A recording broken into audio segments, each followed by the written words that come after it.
يا أيها الذين آمنوا اذكروا الله ذكرا كثيرا وسبحوه بكرة وأصيلا هو الذي يصلي عليكم وملائكته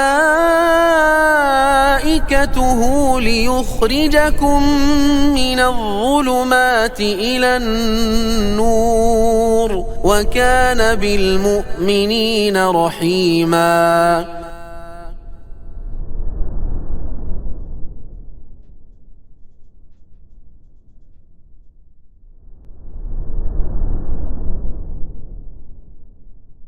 Assalamualaikum warahmatullahi wabarakatuh.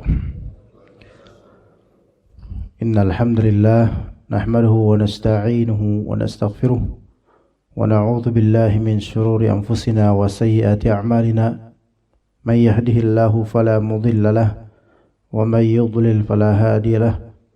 Ashhadu an la ilaha illallah wahdahu la syarika lahu wa ashhadu anna Muhammadan 'abduhu wa rasuluhu la nabiyya ba'dahu.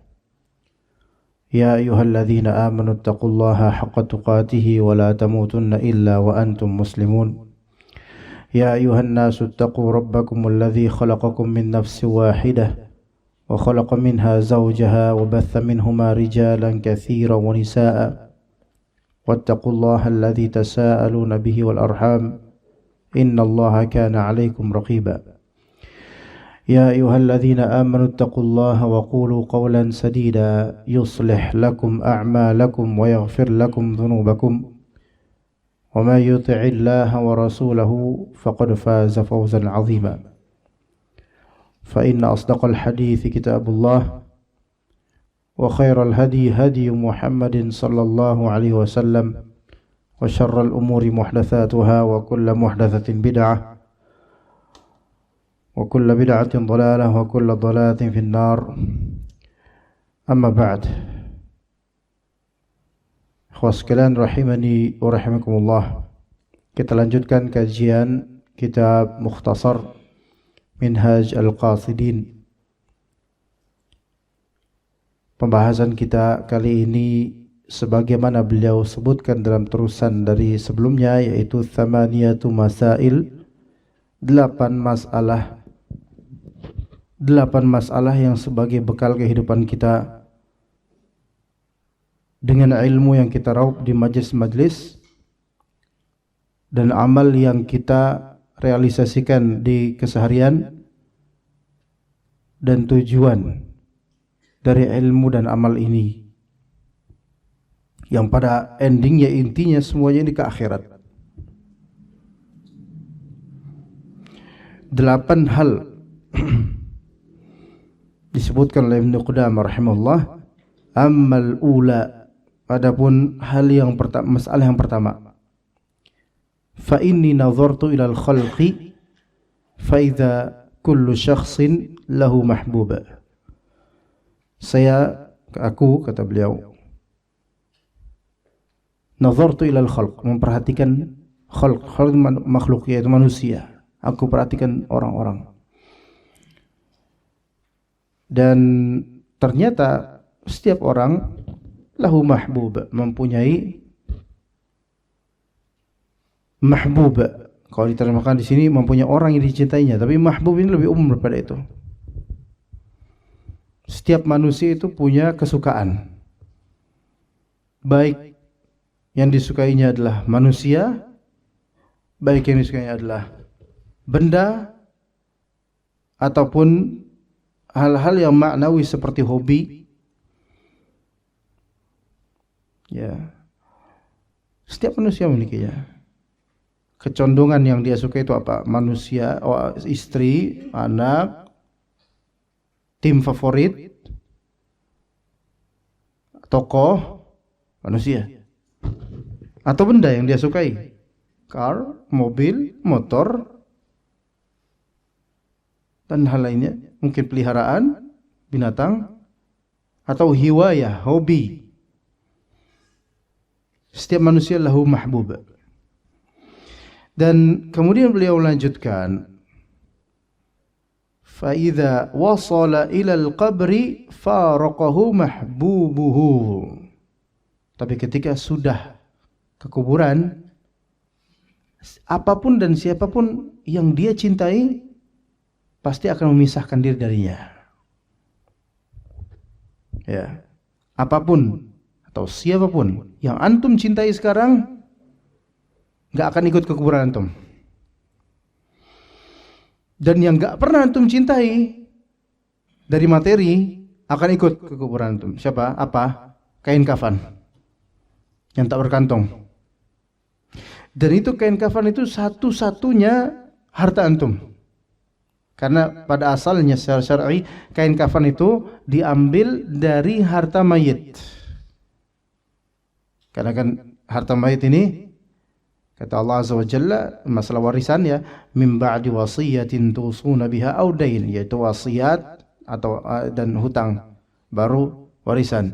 Artinya kalau kita punya harta misalnya wafat meninggalkan 1 miliar, maka sebelum pembagian, ketentuan pembagian warisan harus tunaikan dulu pertama hutang.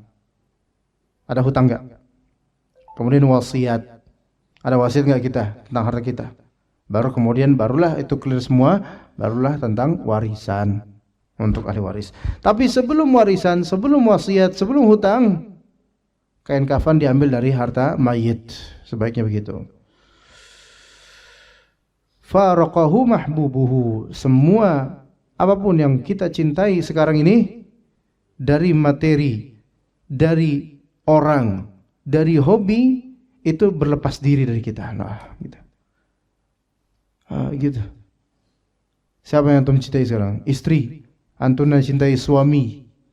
Maka setelah antum dikubur itu enggak ada satupun dari pihak yang antum cintai untuk mau ikut serta berserikat dalam kuburan. Enggak mau, wallahi enggak mau. Secinta apapun. Walaupun kalimat puisi selama ini ditunaikan, dituturkan, I love you forever. Enggak, not forever. Sampai nafas berakhir. Atau bahasa lainnya, till death do us apart. Sampai mati memisahkan kita, baru selesai itu cintanya. Enggak ada yang forever. Nah, semua dari kita punya hal atau pihak atau hobi yang dicintai. Tapi ketika kita udah sampai kuburan, mereka semua berlepas diri dari kita. Menangis pun menangis, tapi enggak bakal dia ikutan sama kita di kuburan. Faja'altu mahbubi hasanati litakuna fil qabri ma'i. Mengetahui begitu, maka aku menjadikan mahbubku, yaitu kecintaanku, pada hasanati, amalan-amalan baik, agar ia senantiasa bersamaku hingga dalam kubur. Ya, beda. Kita itu ada opsi, ya, dan ada di sini manusia mencintai sesuatu bagian dari dunia yang sifatnya fitrah. Ya, ini kok kenceng banget ini, kayak menekan pipi Anda nanti. Ini kok beda, nggak kayak Sabtu-Sabtu sebelumnya? Apa emang ini khusus hari Ahad atau gimana, Pak Aldo? Hah? Ini kayak baru ya? Baru ini apa enggak? Udah lama juga. Kayak di sini kayak apa namanya, neken gitu. Nanti pulang-pulang apa enggak? Ini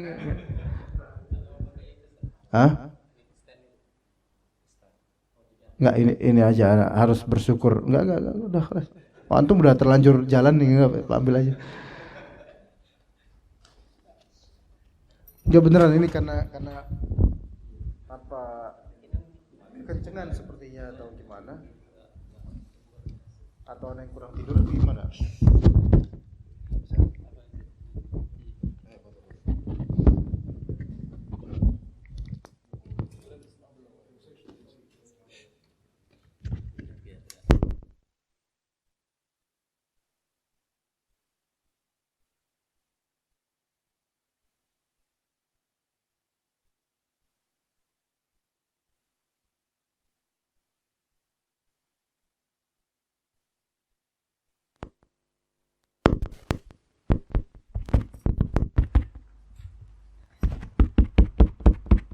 Bisa kedengeran di situ.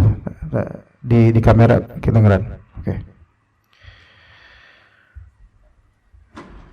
Jadi namanya mahbub, kecintaan itu ada yang sifatnya jibilli, duniawi, tapi jibilli yaitu dia memang sudah terpatenkan, tercetak pada diri insan.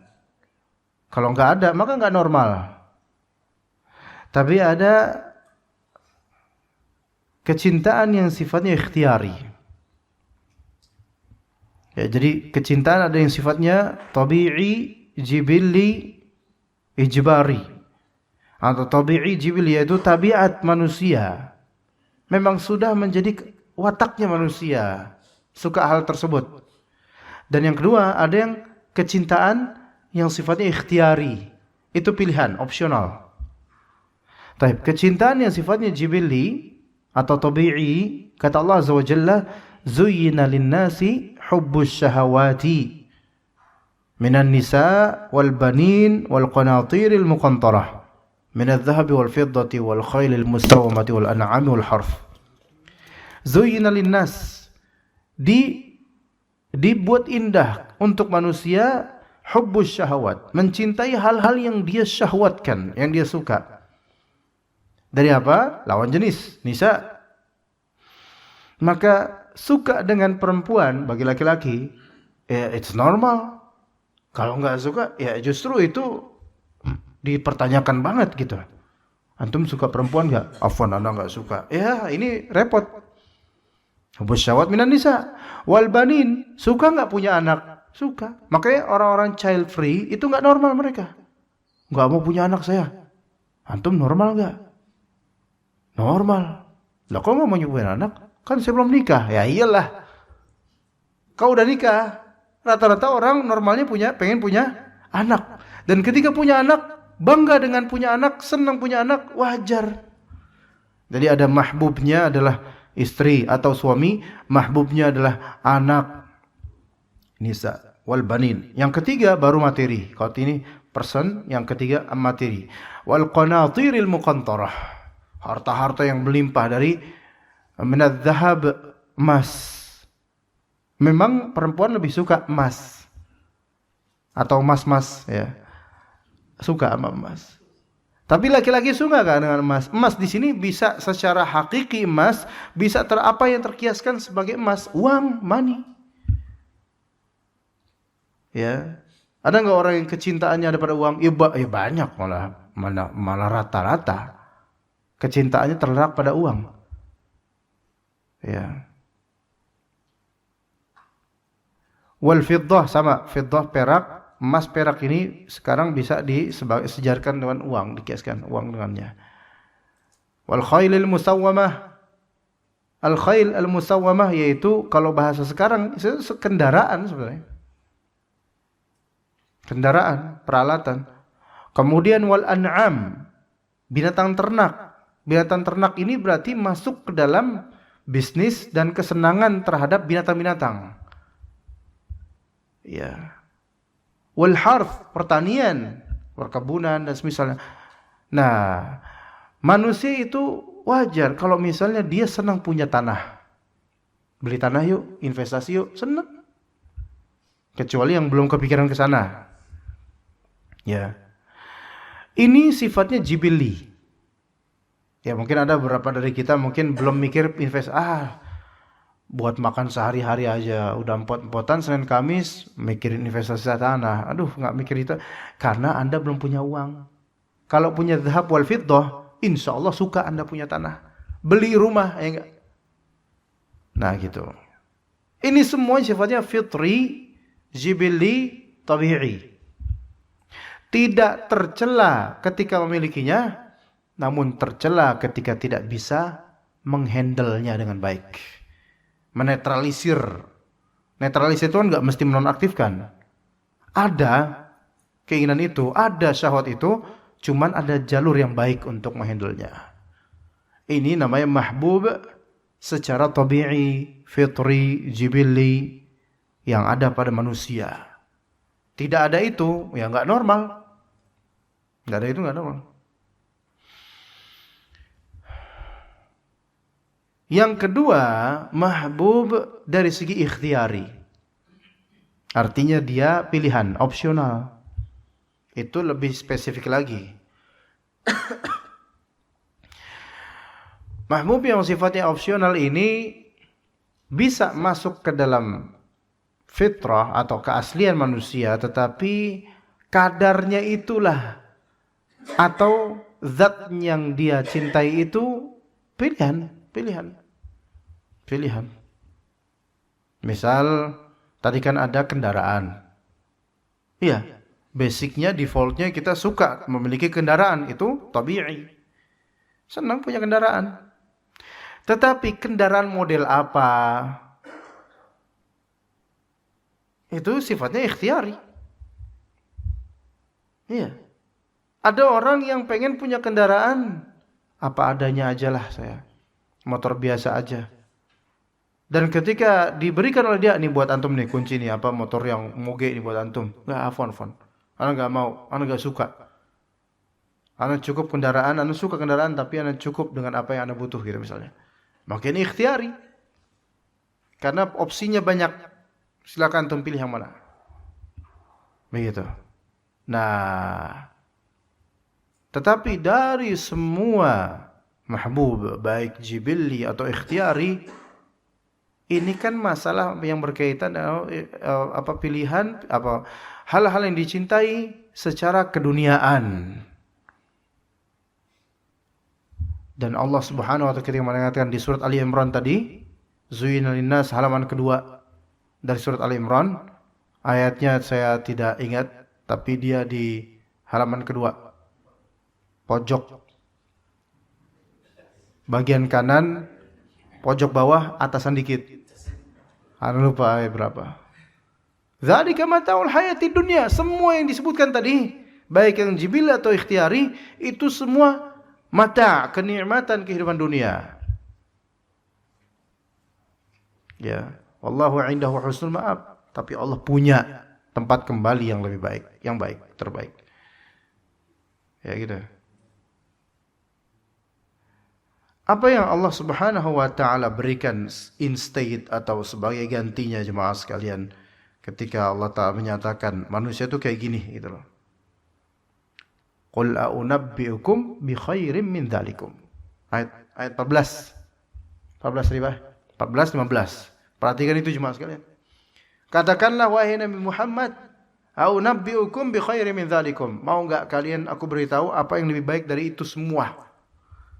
Betul, kalian itu tercipta dengan punya keinginan secara fitrah untuk menyukai ini. Itu enggak bisa dipungkiri, betul. Tapi Allah memberikan kepada kita opsi yang lebih baik daripada yang ada pada fitrah antum itu. Lilladzina taqaw 'inda rabbihim jannat tajri min tahtiha al-anhar khalidina fiha wa azwajun mutahhara wa ridwanu minallah. Yaitu yang mana opsi ini lebih baik, ini rewardnya adalah jannat, surga, mengalir di bawahnya sungai-sungai. Khalidina fiha, keabadian di dalamnya. 2. Azwajum mutahharah, pasangan-pasangan yang suci, bidadari-bidadari, dan mungkin juga ada bidadara mungkin. Wa ridwanu minallah, keridhaan dari Allah. Mau enggak ada opsinya nih, kalau misalnya kecintaan yang sifatnya fitrah itu hanya materi duniawi yang fana, yang akan berpisah dari kuburan antum, maka ini ada yang sifatnya ikhtiari, pilihan, dan afdal, khair, ahsan, husnul ma'ab. Iya. Lalu apa kuncinya? Lilladzina taqaw 'inda rabbihim. Untuk orang-orang yang bertakwa. Maka kecintaannya ada pada takwa, dan takwa di sini adalah hasanat, amalan salihat, amalan saleh. Iya. Wal 'aqibatu lil muttaqin. Akibat yang benar, akibat yang baik itu akan menjadi kesudahan orang-orang yang bertakwa. Jadi Ibnu Qudamah tadi mengatakan setiap insan punya hal yang dia cintai dari materi dunia itu semua. Tapi aku lebih memilih mencintai amalan-amalan saleh. Kenapa? Karena semua kecintaan duniawi akan mengatakan selamat tinggal ketika kita dikubur, sementara amalan saleh akan mengatakan selamat datang ketika kita dikubur. Ya, dalam hadis riwayat At-Tirmidzi disebutkan secara panjang bagaimana orang beriman ketika dikuburnya setelah fitnah qabr, setelah ditanya man rabbuk dan seterusnya, maka datanglah sesosok manusia. Sesosok dibentuk seperti manusia dengan wajah yang indah, yang baik, sampai mayit ini berkata, "Siapa engkau?" Sepertinya wajahmu itu mendatangkan kebaikan. Maka katanya dia apa? "Ana amalukas saleh." Aku adalah amal solehmu. Itu teman kita, Pak. Ya.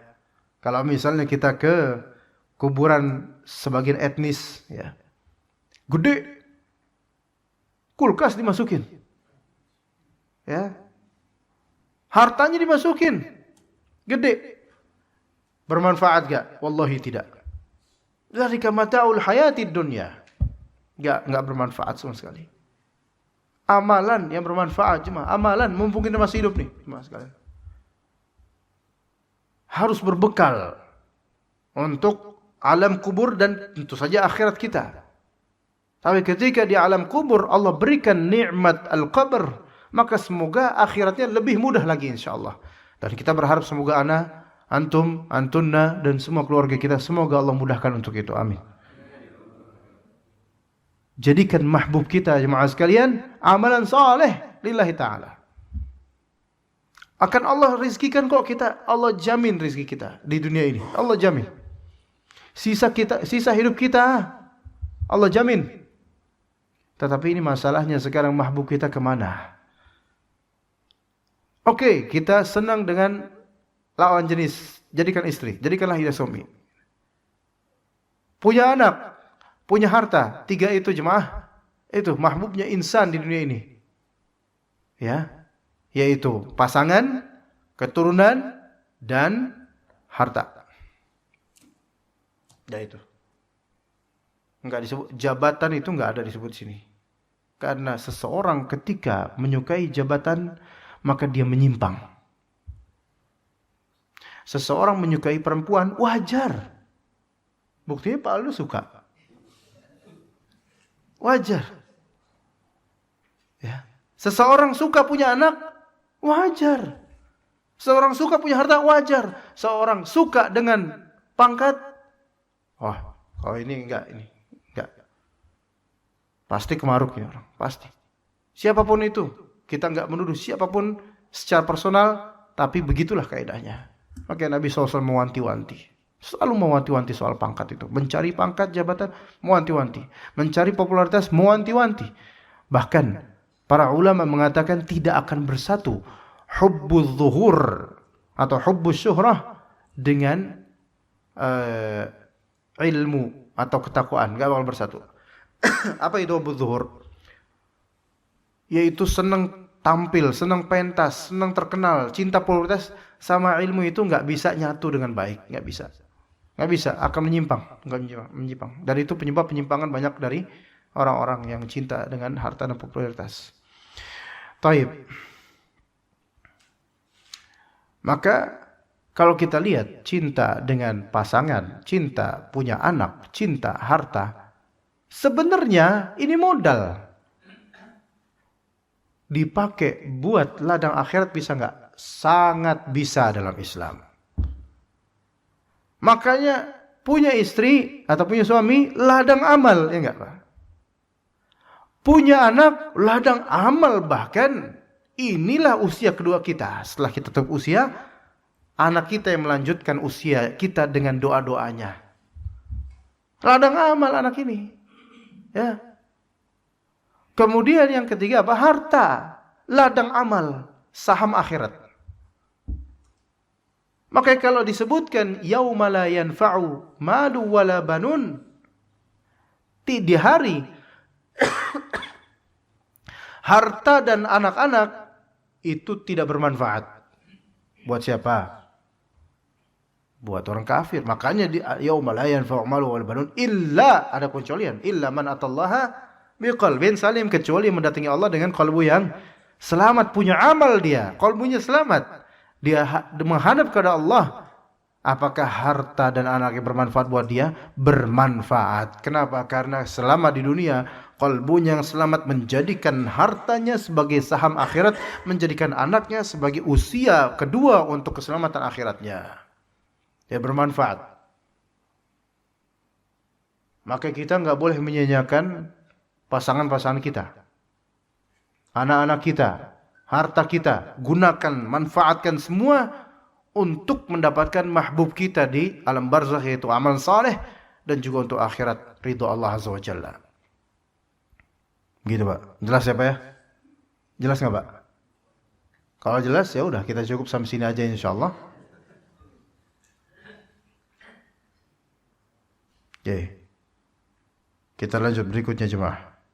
Yang kedua, الثانية أما الثانية فإني نظرت إلى قوله تعالى ونهى النفس عن الهوى.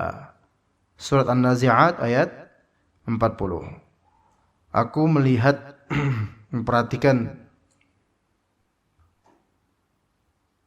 membaca firman Allah, wa nahan nafsa 'anil hawa, menahan diri dari al-hawa, hawa nafsu.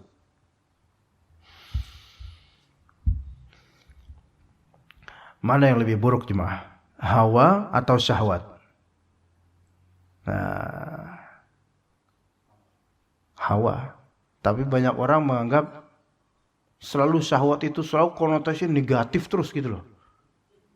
Emang sih, cuman sebentar, fahami baik-baik syahwat. Syahwat itu adalah modal untuk manusia dan binatang. Ya. Adapun hawa nafsu itu adalah hawa an-nafs. Hawa nafs, makna aslinya hawa nafs adalah hawa itu kecondongan. Nafs itu jiwa. Maka hawa nafsu arti makna asalnya adalah kecondongan jiwa. Tapi konotasi hawa nafsu itu selalu negatif. Sebagaimana konotasi di bahasa Indonesia bernafsu. Wah, itu mesti gak enak itu. Ya, biasanya begitu. Tapi kalau syahwat pada asalnya, syahwat itu adalah yang sifatnya jibili pada insan, ada tabiat. Syahwat itu artinya keinginan. Wa ma tashtahil anfus, dan apa-apa yang diinginkan oleh jiwa. Ya. Ya.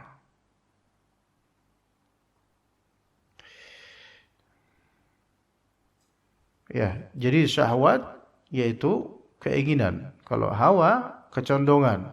Tapi dalam kitab-kitab ulama, syahwat ini konotasinya itu kadang netral, tapi kadang buruk. Netral ketika tersifati manusia dengan fitrahnya, dengan asalnya, yaitu memiliki syahwat. Syahwat kemaluan wajar, normal. Bahkan sebagian memiliki libido tinggi, dan itu nggak apa-apa. Itu dari Allah Azza wa Jalla.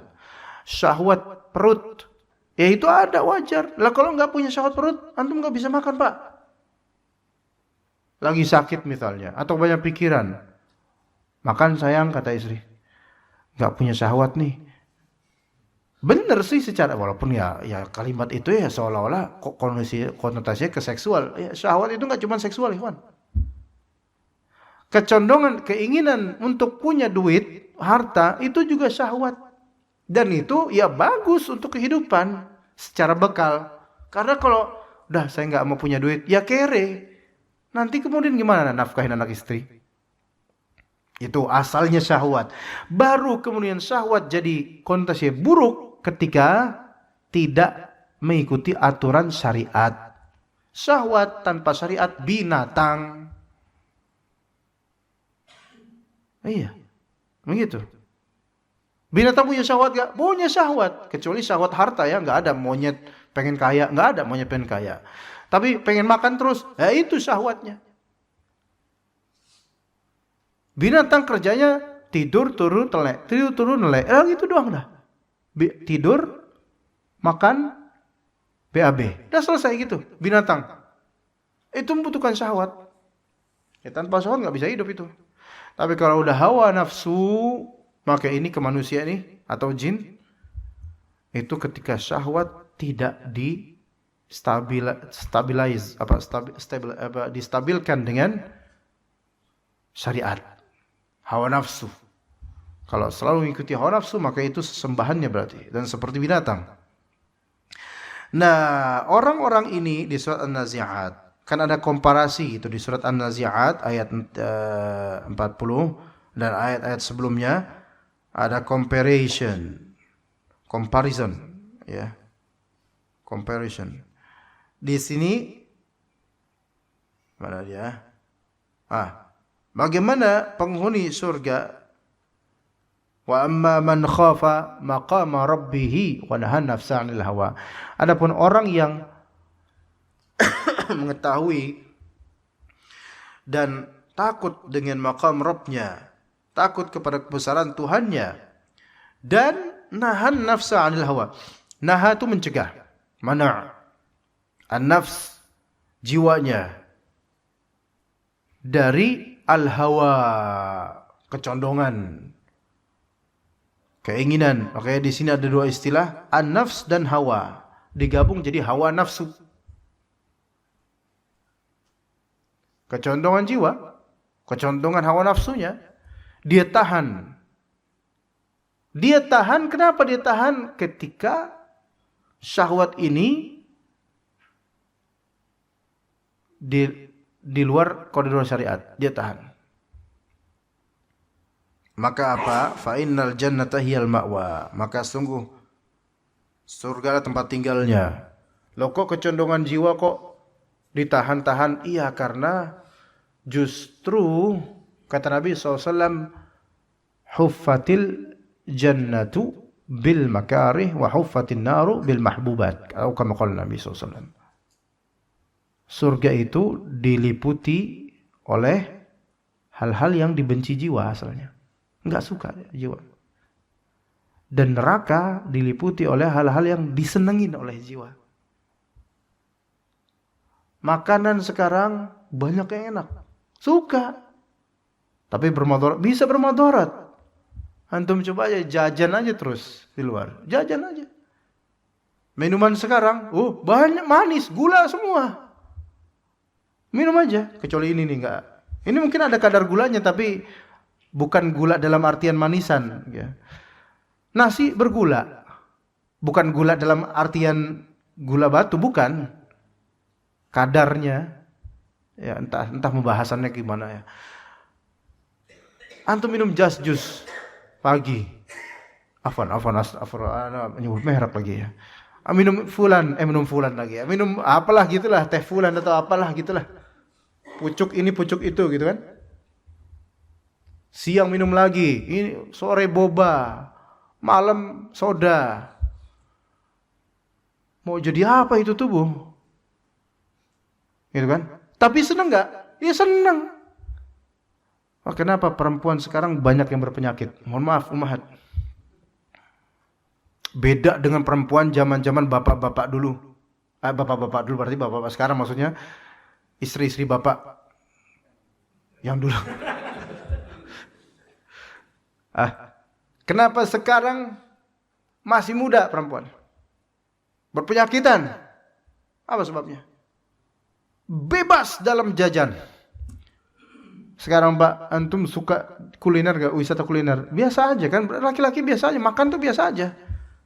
Walaupun sekali makan banyak. Tapi enggak penasaran, enggak setiap ada toko buka diperhatiin. Lewat mana selalu ngeliatin. Enggak, laki-laki tuh jalan naik motor jalan aja karena banyak pikiran. Iya. Boro-boro deh mau ngeliat samping-samping, udah banyak pikiran.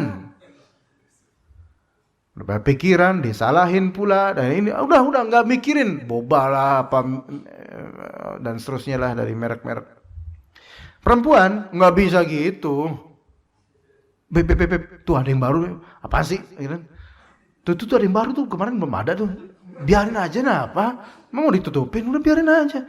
Yuk ke situ yuk. Udahlah. Ada yang hits baru dari ice cream, pengen habis itu. Semua dibantai sama perempuan. Dari makanan-makanan atau minum-minuman yang bergula semua. Bebas, apalagi masih bujangwati. Di kantoran pula, duduk doang isinya, sekerja duduk doang, beli tiap hari boba, beli sekali beli 2 gelas. Sejujurnya itu kan yang terjadi kan, cuma banyak terjadi kayak gitu. Teh manis tiap hari es. Nikah bermasalah nanti ketika hamil dan semisalnya. Ini seperti ini yang harus dipahami. Enak betul. Enak sekarang. Nanti ketika udah berkasus baru nyaho. Kalau bahasa Sundanya mah. Iya, nyaho baru nyaho. Nah, nyaho siap kan. Ya, baru dah tuh. Kerasa nah, kan? Lagian sih dulunya keenakan. Nah gitu. Di dunia pun begitu cuma. Enak.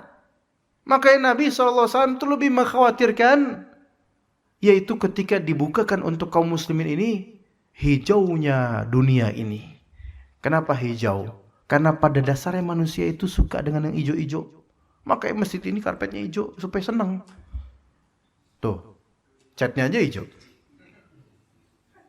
Iya, kalau bisa besok-besok namanya masjid hijau nih. Kenapa manusia suka hijau, jemaah? Kenapa uang itu dihijaukan di kesan? Karena pada asalnya kampung halaman kita di surga, jemaah. Dan surga namanya jannat. Jannah itu dengan derivasi kata dari jim, nun dan nun, yaitu arti tersembunyi, tertutup. Ya, tertutup dengan apa? Dasarnya tertutup dengan rimbunan tumbuhan dan pohon-pohon. Itu makna jannah. Kita itu memang belum masuk surga secara fisik dan ruh, tapi spiritnya turun-temurun dari Nabi Adam alaihissalam yang tadinya di surga. Benar, Anda nggak bohong. Makanya manusia manapun secara tabi'i itu suka dengan yang hijau-hijau, suka, dan dia merasa refresh dengan yang hijau-hijau. Iya, begitu. Nah, sekarang hijau-hijau jadi uang. Dunia mengalihkan dari akhirat. Nah, wanahan nafsa 'anil hawa, menahan hawa, kecondongan jiwanya. Padahal dia pengen, tapi ini di luar koridor syariat. Disinilah ujian kehidupan. Dan disinilah manusia ketika udah aqil baligh, semakin dia memiliki, semakin banyak keinginan, semakin banyak harapan, semakin banyak syahwat, semakin besar posibilitas untuk melanggar. Maka orang lebih mungkin melanggar ketika berpunya. Karena ketika dia tidak punya, dia nggak bisa melanggar karena ya buat gimana? Apa yang harus saya lakukan? Karena saya nggak punya. Manusia lebih mudah menuruti syahwatnya ketika dia berpunya. Ketika dia tidak berpunya, dia kesulitan untuk menuruti syahwatnya karena nggak punya modal untuk menunaikannya. Begitu jemaah sekalian. Seorang pecandu game online dan di rekeningnya itu, m-bankingnya itu banyak uang, tinggal beli pulsa lewat kartunya, gampang. Game online kecanduan, dia tinggal apa? Klik, tinggal jari. Pakai jari beli pulsa 200.000, 300.000, habis. Kenapa dia bisa kayak gitu? Menuntaskan syahwatnya untuk meneruskan gamenya terus. Kenapa? Ya karena punya. Coba kalau kere. Boro-boro dah beli voucher di Indomaret. Coba tuh anak-anak SD yang mungkin hobi game. Paling gamenya free semua. Nggak ada yang berbayar. Kenapa? Diomelin emaknya. Minta mulu lo. 100.000 lagi, masih kecil aja kayak gini jadi beban keluarga. Dikit-dikit 100.000 beli voucher paling kamu.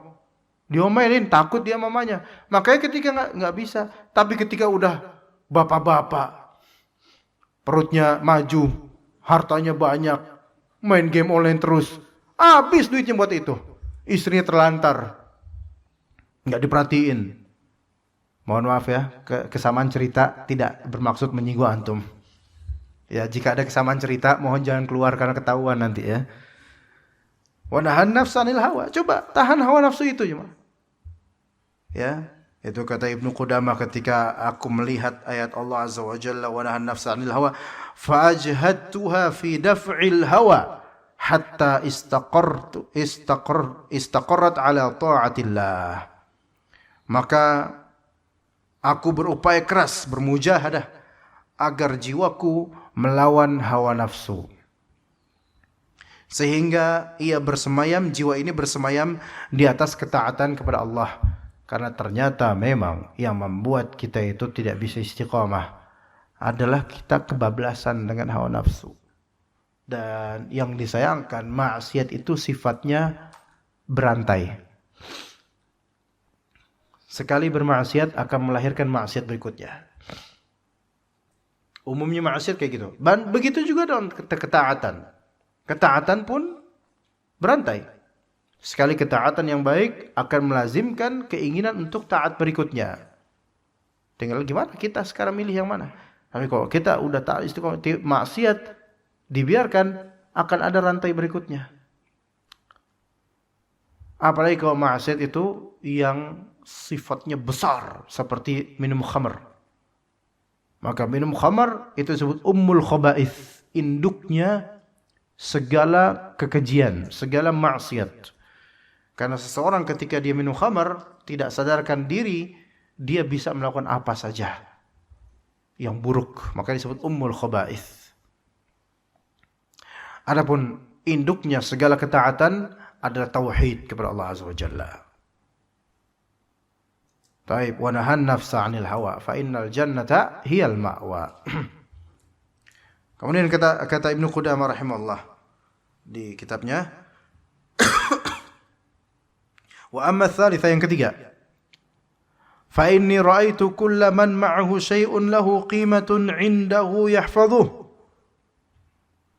Aku melihat orang yang mempunyai sesuatu yang berharga, maka pasti dia akan menjaganya. Qimah. Di sini ada istilah namanya qimah. Ya, qayyim berharga. Kalau qayyim artinya yang berharga. Kalau qayyim secara istilah kenegaraan atau jabatan, qayyim itu ketua, kepala. Maka Ibnu Qayyim Al-Jauziyah itu anaknya kepala sekolah Madrasah Al-Jauziyah namanya. Jadi qayyim itu bukan nama orang. Nama bapaknya Syamsuddin, Muhammad bin Syamsuddin. Tapi jabatannya sebagai qayyim untuk madrasah namanya Al-Jauziyah. Itu. Kalau Al-Jaizi itu Mbah Kakung anak, Mbah Jaiz. Beda, itu beda generasi. Gitu. Jadi qayyim itu kepala sekolah. Ya. Anggaplah kalau ketua DKM itu qayyimnya masjid itu ketua DKM. Siapa ketua DKM? Pak Aldo. Nah, ini qayyim, anak antum berarti Ibnu Qayyim.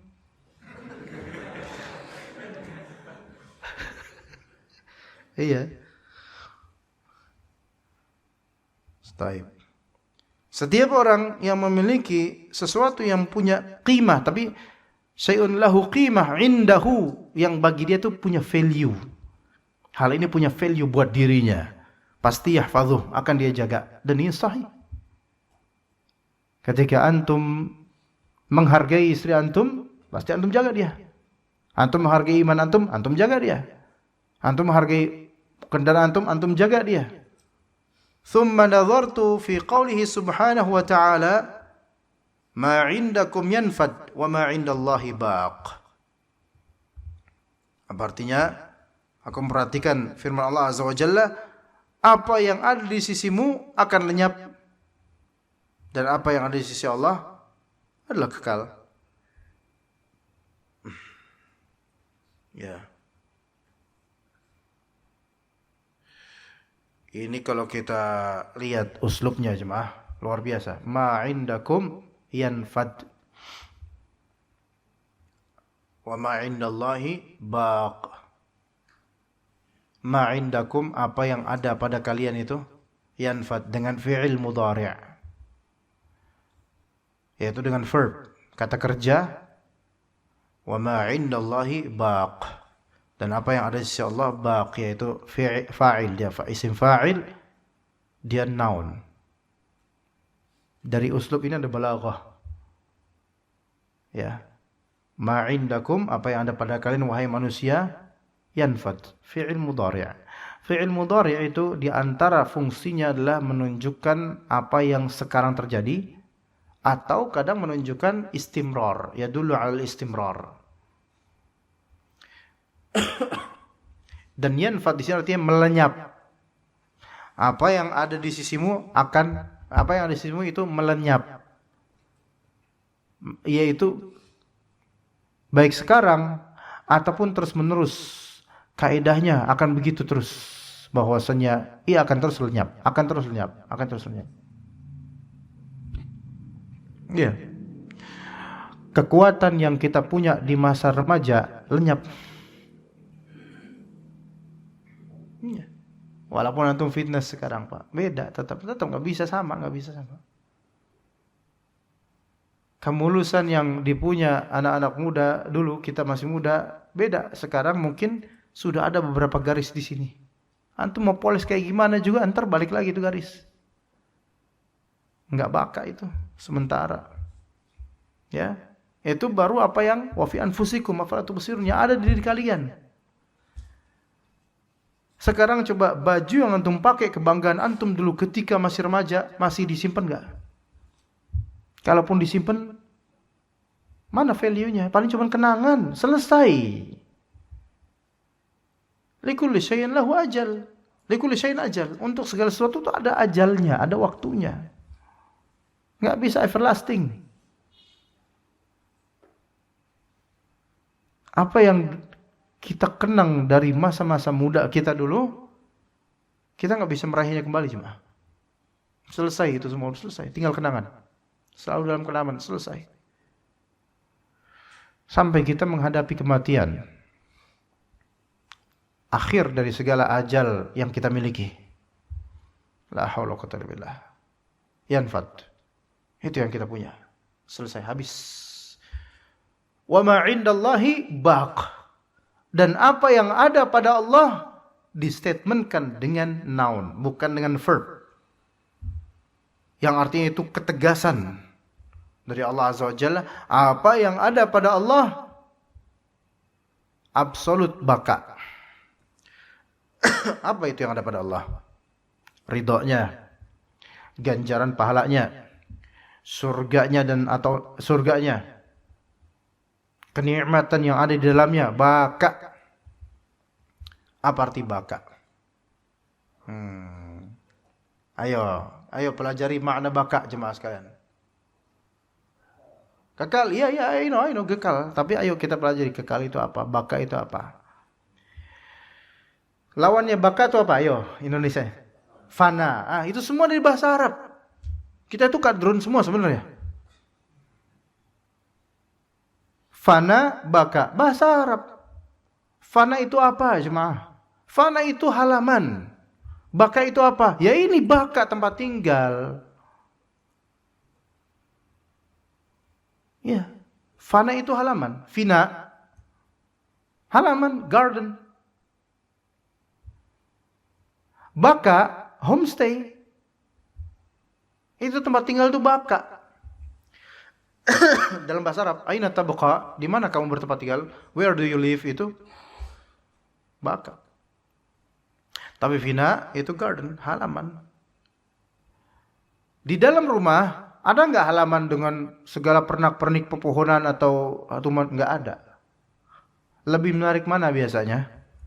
Halaman. Di dalam orang perabotan.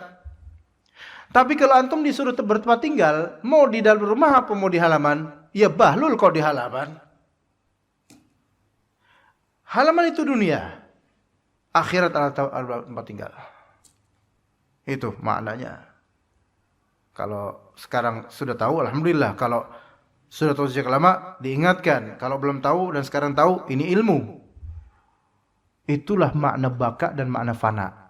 Semua dunia adalah fana. Ya semua orang bilang dunia adalah fana, tapi tetap aja ngejar dunia. Sekarang kalau misalnya antum punya tujuan, ini rumah saya nih, ada halamannya.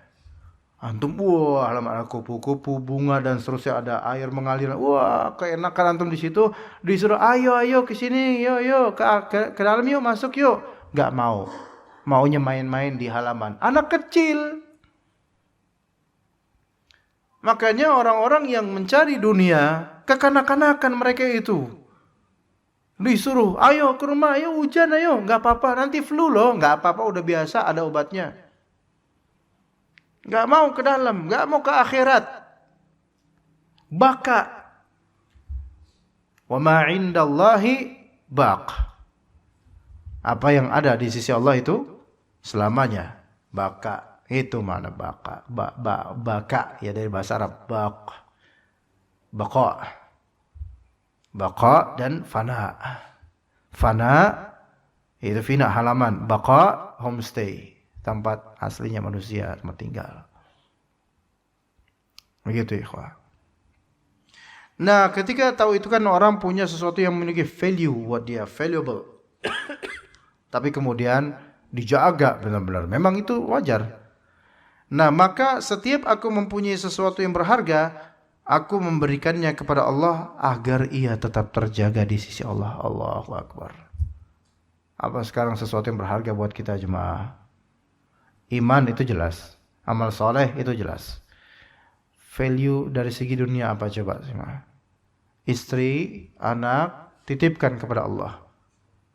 Bukan artinya bunuh mereka kemudian biar enggak, bukan gitu. Maksudnya adalah kita selalu mohon pada Allah Azza wa Jalla, ini mereka adalah orang-orang yang valuable di sisi saya. Saya enggak mau kebersamaan dengan mereka itu fana. Saya pengen baka sampai hari akhir. Siapa di antara antum yang enggak mau kayak gitu jemaah? Pengennya udah sama istri saya di dunia aja, di akhirat saya sendiri aja masuk surga. Bapak mana yang kayak gitu? Kalau ada yang gitu, Masya Allah berarti kayaknya kesel banget sama istrinya tuh.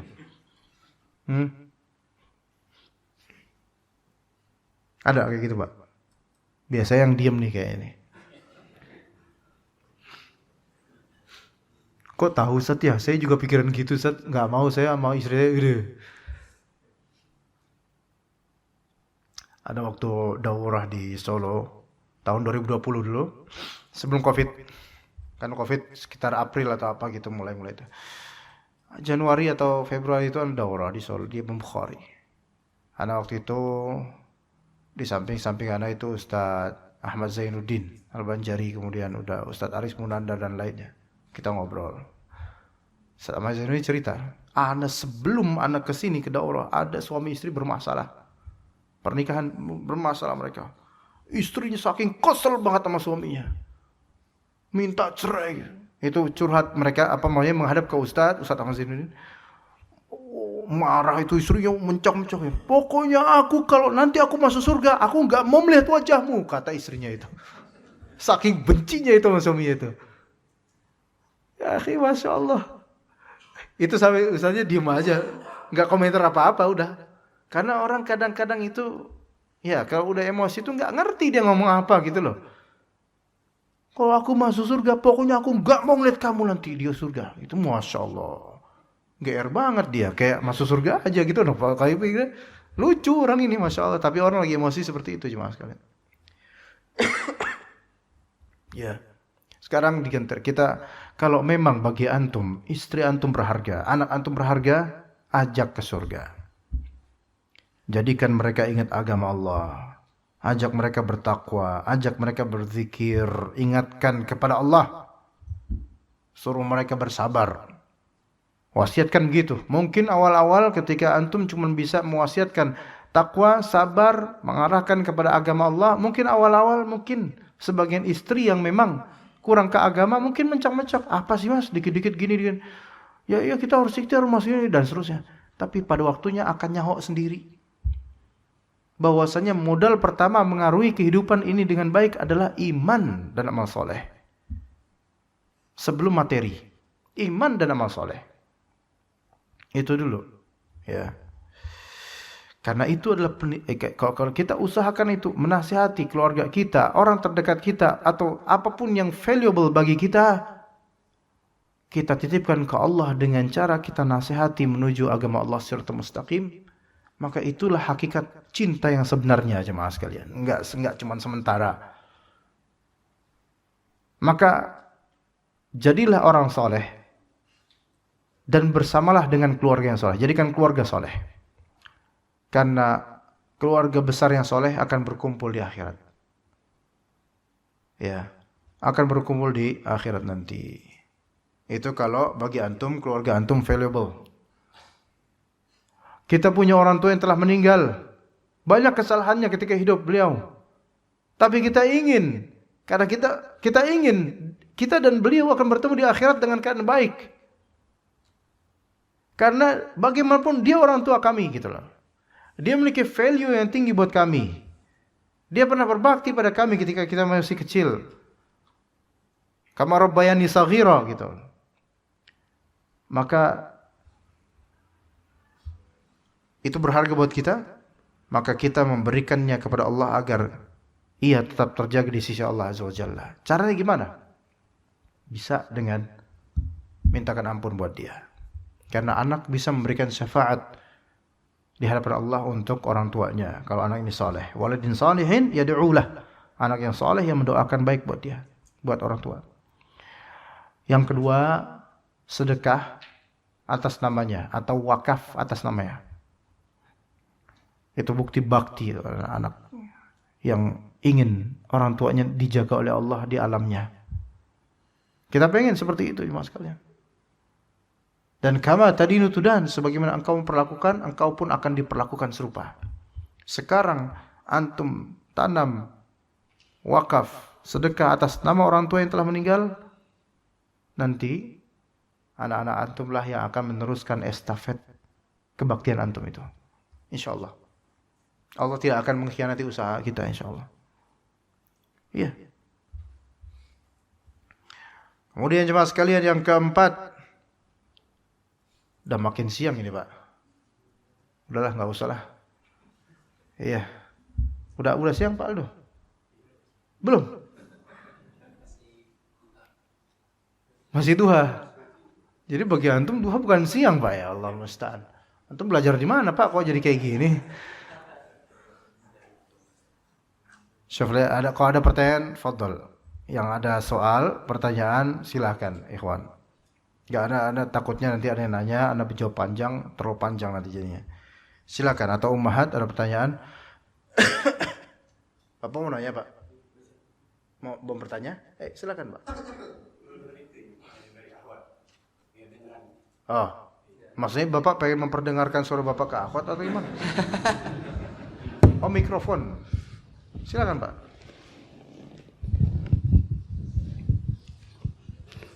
Bismillah. Ustaz mau izin tanya. Ya. Tadi saya dengar masalah ungkapan indallahu baqa. Wa ma indallahi baqa. Di sisi Allah itu adalah baqa. Baqa ya. Nah, kemudian ada istilah adalah abadan abada. Ya. Dalam abainah. Pertanyaannya adalah apakah surga dan neraka itu baqa? Ya. Terima kasih. Pertanyaan bagus Masya Allah. Jazakallah khair. Abada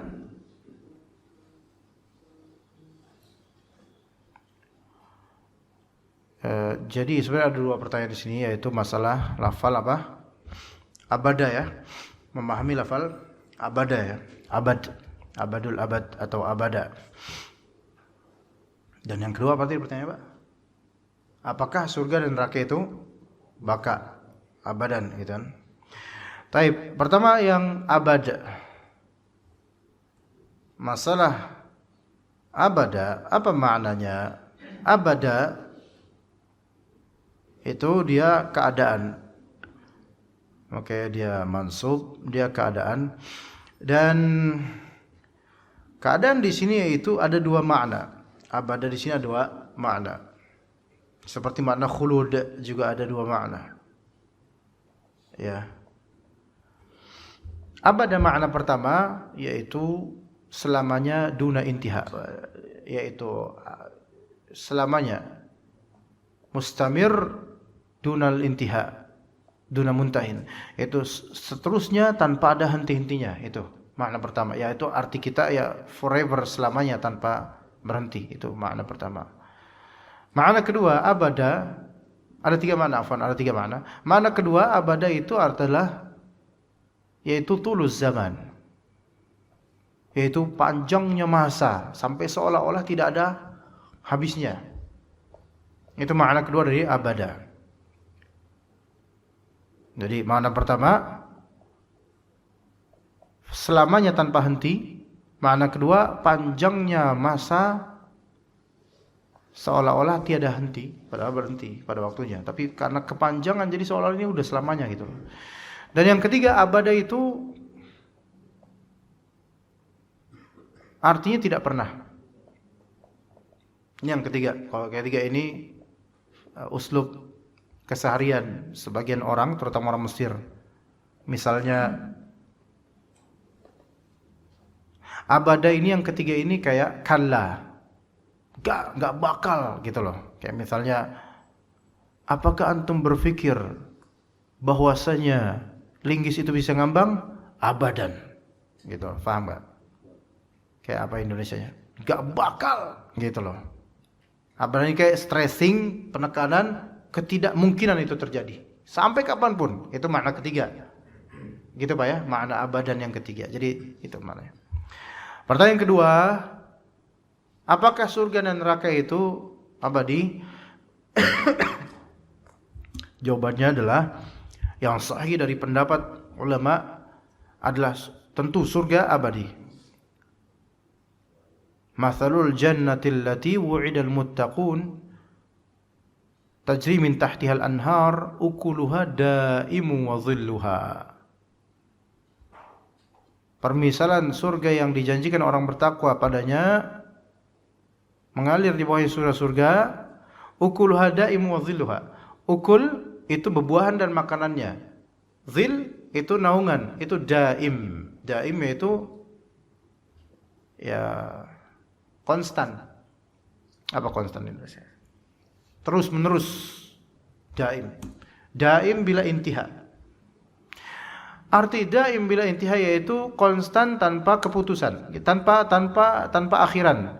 Jadi kata Syekhul Islam Ibnu Taimiyah ini surat Ar-Ra'd dan tafsir beliau ketika menafsirkan ayat ini, makna ukuluha daim itu adalah ketika antum mencabut suatu buah dari tanaman surga, cabut buat antum makan, langsung pleng ada lagi. Memang kayak di film-film, kalau di Indonesia di dunia kayak film-film, antum cabut buat makan, tiba-tiba muncul dari itu muncul lagi, dan antum cabut lagi muncul lagi gitu loh. Ini disebut terus menerus, nggak bakal ada henti-hentinya gitu. Dan semakin antum banyak makan, semakin nikmat rasanya. Beda dengan dunia. Semakin banyak antum makan, ngawur, semakin apa? Full. Iya. Kemarin itu buka puasa 10 Muharram itu puasa langsung makan berat. Coba gimana semua? Puasa nih, sahurnya cuman 2 karena agak terlambat menjelang subuh, 5 menit sebelum subuh Anda bangun, mantap kan? Ya, 2 suapan doang. Dan gitu tadi malam belum makan, lapar kan? Lapar, buka puasa dong, cendol, gitu kan biasa ya, gorengan, itu rukunnya itu, ya. Kemudian nasi, langsung makan berat. Langsung perut nggak enak tuh. Dunia kayak gitu cuma. Tapi kalau misalnya akhirat, di surga forever. Semakin banyak antum menikmati, malah semakin nikmat, makin lama makin nikmat, dan itu selamanya. Maka surga ini abadan, selamanya, bila intiha, tanpa ada ending. Itu yang sahih. Dan itu sahih. Adapun neraka, ada beberapa dari nama-nama ulama sunnah, ulama ahlu sunnah yang berpendapat neraka ini tidak abadi. Sebagian beberapa ulama sunnah. Namun yang sahih adalah neraka itu abadi. Itu yang sahih. Kalau kita lihat di kitab Syifa'ul Alil karya Ibnu Qayyim al-Jauziyah, sepertinya beliau itu condong kepada pendapat apa? Neraka itu tidak abadi. Di kitab Syifa'ul Alil fi masailil taqdir wa ta'lil dan semisalnya. Itu Ibnu Qayyim menyebutkan banyak, itu berpuluh-puluh halaman beliau berusaha untuk menampilkan dalil-dalil dan hujah-hujah yang menunjukkan bahwasanya neraka itu tidak abadi bagi beliau. Tapi Syekh Utsaimin rahimahullah ketika menjelaskan kitab beliau, nama kitab beliau Aqidah Ahlussunnah wal Jamaah. Ana masih ingat mendengar ketika di bis ya, waktu masih kuliah dulu mendengar MP3 Syekh Utsaimin. Beliau mengingkari ulama Ahlussunnah manapun yang mengingkari kekekalan neraka. Ya. Kata beliau, kadang-kadang ada ulama Ahlussunnah memiliki fadilah yang besar, keutamaan yang besar, tetapi kadang-kadang ada aja satu pendapatnya yang termasuk abtalul abatil, sebatil-batilnya pendapat. Jadi artinya adalah kadang seorang alim sunnah Masya Allah, tapi kadang ada satu pendapatnya beliau itu yang sangat batil, itu ada. Karena Allah ingin menunjukkan kesempurnaannya gitu loh. Nah mungkin sekarang pertanyaan ketiga Anda tambahin Pak, Anda tambahin pertanyaan ketiga boleh? Ada pertanyaan ketiga Anda tambahin, tapi Bapak yang jawab. Surga dan neraka abadikan Pak ya, kekal ya Pak, sepakat kita Pak? Allah kekal nggak Pak? Itu dia. Nah iya itu saya minta jawaban sama Bapak. Itu dia. Oke kita jawab. Allah Ta'ala disifati apa? Kekal, tidak akan mati, betul? Oke. Artinya kekal, tidak akan mati, oke? Surga dan neraka makhluk bukan? Makhluk. Kekal enggak? Ayo yang berani ya, kekal, oke. Dan manusia yang tinggal di dalamnya baik surga atau neraka kekal enggak di situ? So what's the difference between Allah Azza wa Jalla dan makhluknya? Ayo. Azali. La, jawabannya enggak gitu. Jawabannya adalah laisa kamitslihi syai'. Nah, ya, gitu. Bahwasanya Allah memiliki sifat kekal, tidak akan mati, betul? Surga dan neraka punya sifat tidak akan mati, betul? Manusia yang tinggal di dalamnya dan jin tinggal di dalamnya disifati tidak mati di dalamnya. Maksudnya akan kekal di dalamnya, betul enggak? Betul. Terus bedanya apa? Bedanya sama, Allah Ta'ala memiliki sifat kekal. Di sini juga memiliki sifat tidak mati. Allah tidak memiliki sifat tidak mati. Ini memiliki sifat tidak ada habisnya, tidak mati. Bagaimana menjawabnya? Jawabannya laisa kamitslihi syai'. Wa huwas samiul basir. Allah Ta'ala tidak sama dengan apapun dari makhluknya. Memang sama-sama punya label sifat abadi atau kekal, tetapi kekekalan yang tidak bisa disamakan, yang kita sekarang terbatas akalnya untuk itu. Taib, Allah Ta'ala memiliki pendengaran, betul? Antum punya, sama-sama tersifati dengan pendengaran, tapi laisa kamitslihi syai', tidak sama pendengarannya. Di antara bukti kekekalan yang tidak sama antara manusia dengan Allah Azza wa Jalla tentu saja di antaranya adalah manusia di neraka. Nauzubillah min dzalik. Manusia di neraka tidak disebut mati, tidak disebut hidup. Betul enggak? Pernah dengar enggak ayat itu? Iya, la yamutu fiha wala yahya. Enggak dibilang hidup yang enggak sempurna, dibilang mati yang enggak mati juga karena disiksa. Kata Allah Azza wa Jalla untuk penghuni neraka, wa ya'tihil mautu min kulli makanin wa ma huwa bimayyit. Kematian itu datang dari segala penjuru untuk penghuni neraka. Kematian datang dari segala penjuru, tapi wa ma huwa bimayyit. Dia bukan mayit, dia tidak mati di neraka. Tapi dibilang hidup juga enggak. Siksaan sampai selamanya. Ini menunjukkan dia hidup selamanya, tapi sifat kehidupan, sifat kekekalan yang tidak sesempurna kehidupan dan kekekalan Allah Azza wa Jalla. Paham enggak di sini maksudnya? Kuncinya di ayat Allah, laisa kamitslihi syai'. Segala penyamaan terhadap Allah Azza wa Jalla itu tidak akan merupakan penyamaan sempurna, enggak mungkin. Pahami baik-baik akidah ini jemaah sekalian. Ini akidah yang kita bawa sampai ke kubur kita jemaah. Kita bawa sampai ke akhirat menghadap kepada Allah Azza wa Jalla. Semoga kita wafat dalam keadaan berakidah Ahlus Sunnah wal Jamaah, berakidah Islam. Gitu jemaah. Sekarang jawabannya jelas Pak insyaallah Pak ya? Alhamdulillah. Ada lagi jemaah yang mau menjawab seperti beliau tadi. Udah alarm, ayo bangun kita bangun tahajud. Ini persis alarm Bapak Ana tadi ketika jam 3. Ini persis kayak gini alarmnya. Jangan-jangan Bapak Ana ini. Ada dari Kalibata tadi. Ada pertanyaan atau cukup sampai sini insyaallah? Mudah-mudahan manfaat insyaallah buat kita semua. Terima kasih atas kehadiran antum semua. Jazakumullah khairal jaza. Wassallallahu ala nabiyyina Muhammad wa ala alihi wa sahbihi ajma'in. Subhanakallahumma bihamdika asyhadu an la ilaha illa anta astaghfiruka wa atubu ilaik. Assalamualaikum warahmatullahi wabarakatuh.